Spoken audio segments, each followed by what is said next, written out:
कुछ दिनों पहले तक देश के जितने भी राजनीतिक विश्लेषक और समीक्षक थे वो और सारे भाजपा विरोधी दल जब भी लोकसभा चुनाव का आकलन देते थे कि भाई 24 में क्या परिस्थितियां रहेंगी, क्या दृश्य रहेगा, तो उनकी बात यहाँ से शुरू होती थी कि महाराष्ट्र और बिहार में भारतीय जनता पार्टी पिट गई,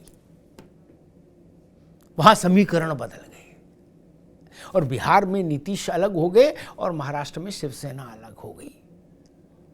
इसलिए भाजपा अब 24 में सरकार नहीं बना पाएगी। ऐसा इंप्रेशन दिया जाता था कि मानो इन्हीं दो राज्यों से केंद्र में भाजपा की सरकार बनेगी। हालांकि 19 में भी देखें तो 303 सीटें थीं एनडीए के पास, उसमें कितनी सीटें महाराष्ट्र और बिहार की हैं सोचिए। लेकिन खैर कहा यह जाता था कि अब कैसे सरकार बनेगी, बताइए, बिहार खत्म हो गया और महाराष्ट्र खत्म हो गया बीजेपी के लिए। बीजेपी ने इन दोनों राज्यों में ऑपरेशन कर दिया।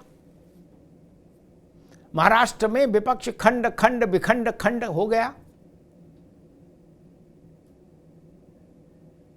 क्षेत्रीय दलों के आंगन में दीवारें उठ गई, 2 शिवसेना 2 एनसीपी। अब तो भाजपा की सरकार हो गई वहां महाराष्ट्र में। तो जो लोग ये कह रहे थे कि चूंकि वहां महाराष्ट्र में भाजपा की सरकार नहीं है, उद्धव ठाकरे की सरकार है, इसलिए 24 में भाजपा हार जाएगी केंद्र में, क्या आप वो ये कहेंगे कि 24 में भाजपा जीत रही है? और बिहार में भी लालू प्रसाद यादव की पार्टी और नीतीश कुमार की पार्टी और कांग्रेस, ये एक गठबंधन है वहां अभी। लेकिन जो छोटे प्लेयर थे, जो भाजपा के खिलाफ थे, उनको अपने पक्ष में, अपनी नाव में भाजपा ने बैठा लिया। जीतन राम मांझी, उपेंद्र कुशवाहा, चिराग पासवान, पशुपति पारस, नागमणि, इनके पास कितना वोट है कितना नहीं है ये अलग विवाद का विषय है। लेकिन भाजपा ने बिहार में आरजेडी, जेडीयू और कांग्रेस को छोड़ और सीपी और लेफ्ट पार्टी, इन 4 को छोड़कर जितने भी छोटे छोटे दल थे उन सबको तो कौरी में भर लिया। और कल बिहार में जो दृश्य पैदा हुआ, भाजपा के नेताओं के ऊपर लाठीचार्ज और एक भाजपा नेता की मौत, उसके बाद से जो कहा जा रहा था कि बिहार में भाजपा की जो स्टेट लीडरशिप है वो एक्टिव नहीं रहती है, आक्रामक नहीं है, तो कल शाम से आक्रामकता भी आ गई। तो वो नैरेटिव अब गड़बड़ा गया कि बिहार और महाराष्ट्र में भाजपा कट्टा है, इसलिए 24 में मामला गड़बड़ है। ये एक बड़ा सवाल है जो इस वक्त राजनीतिक गलियारों में गूंज रहा है। उत्तर प्रदेश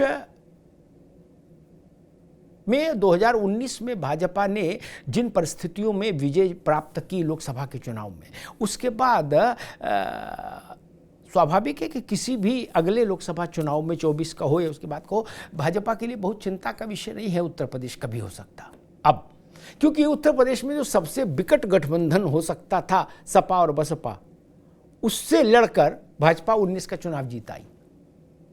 अब उससे बड़ा गठबंधन तो हो नहीं सकता उत्तर प्रदेश में, और उससे बड़ा गठबंधन तो देश में भी नहीं हो सकता था।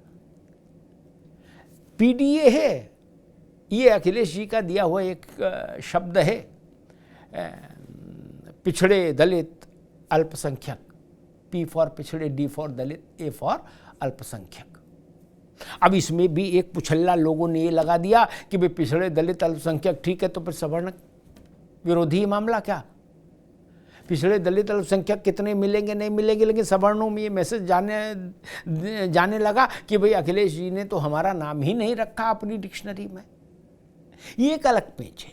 लेकिन जो जैसी व्यूह रचना लोकसभा चुनाव के लिए हो रही है, उसमें बिहार और महाराष्ट्र के राजनीतिक परिदृश्य में आए बदलावों ने क्या भारतीय जनता पार्टी के लिए अपेक्षाकृत सहूलियत पैदा कर दी इन दोनों राज्यों में?